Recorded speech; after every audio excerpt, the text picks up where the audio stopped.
Hello, this is Mike, Nostressmike.com. I want to talk on, I had a request on more on sights, the different types of sights, and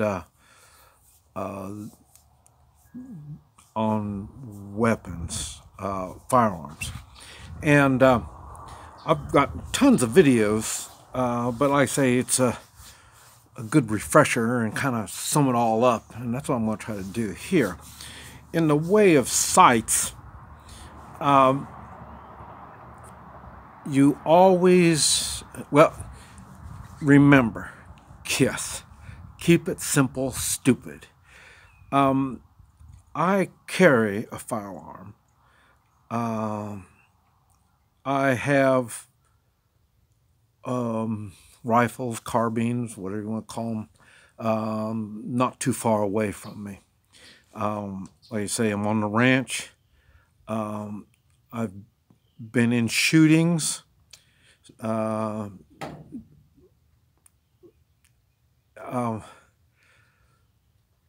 know how all this stuff works. And so I keep things close to me. And the more you decorate them, the more chance they're not going to work so well. It takes a lot for me to modify a weapon, a firearm, in the way of adding to it. I have been known to use a Dremel tool without a lot of thought. I'll put it that way. I mean, if there's something not smooth, it's not quite right, I get the Dremel tool out. And I've had to replace parts where I've had to, got a little overboard. So when my firearms are, like I say, the ones I carry have mainly lint in them from carrying. I don't take them out and clean them every day, like we did in Vietnam, in a war zone, and we don't even shoot the gun. You have to clean it, and I didn't like it then. I didn't like the cleaning, and I sure didn't like that AR. And then when it was time to use it, we had basic ARs. I can't even imagine using one that's all decorated up, especially the ones that I've seen on YouTube now. A lot of these guys putting all kinds of really cool sighting systems on. That doesn't really work for me in particular. One thing, I'm old. I don't live in a jungle, in a forbidden area. You know, I'll just say it. Yes, it's dirty where I'm at. Like I say, I'm a cowboy. A lot of dirt, junk. The guns get banged around, you know, in the back of the pickup or on the ATV. They'll fall off the ATV, or no telling what's going to happen. So that's why I stay with iron sights. Iron sights in self-defense is normally pretty good. Even, like I say, my specialty is meet and greet. So, like I say, so I'm up close to my threats. Now, I do have sharpshooters that surround me because it gets really hostile when the times turn ugly. It gets really ugly. So I need people away, and they're going to be anywhere from 50 yards to maybe 100 yards. I don't really like them out further than 100 yards because it's a little harder for them to be very accurate with iron sights at 100 yards. Now with practice and young eyes, you can do pretty good.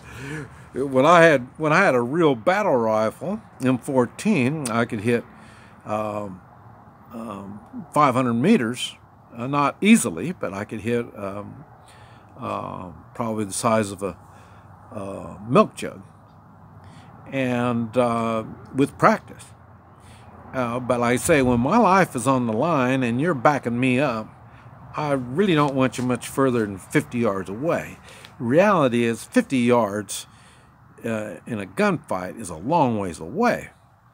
I know people see the movies and you see something different, but the reality is it is a long ways away, and 100 yards is a long ways away. And all this depends on the area you're in, and like I say, I avoid big open spaces. And even if it is big open spaces, the main thing that I focus on is tactics. I've learned tactics outweigh weapons.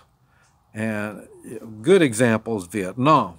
I mean, artillery, mortars, carpet bombing, and their tactics was able to keep them going. So tactics is much better.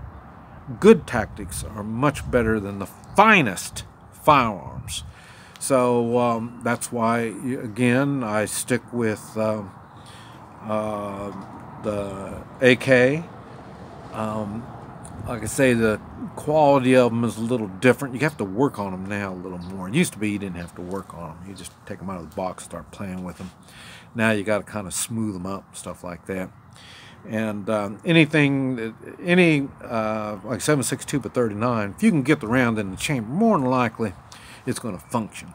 It doesn't matter, you know, if they're hollow points, full metal jacket, steel casing, brass casing, pretty much they'll eat up anything.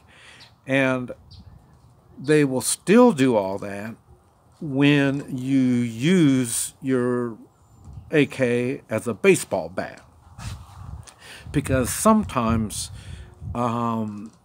especially what I do, you get pretty close and you don't always want to shoot people. Sometimes you want to beat them. And then there's times you need to bust down doors, and there's all kinds of things you're going to be using that thing for. So you need to at least start with something like that and know how it works using the iron sight. And like I say, now I'm not saying I don't have some different others. I got some nuclear powered ones, and I got all kinds of them. And but they are mainly used as a support when I want to convert my firearm into a support firearm. But when it gets down to the nitty gritty, I want it KISS.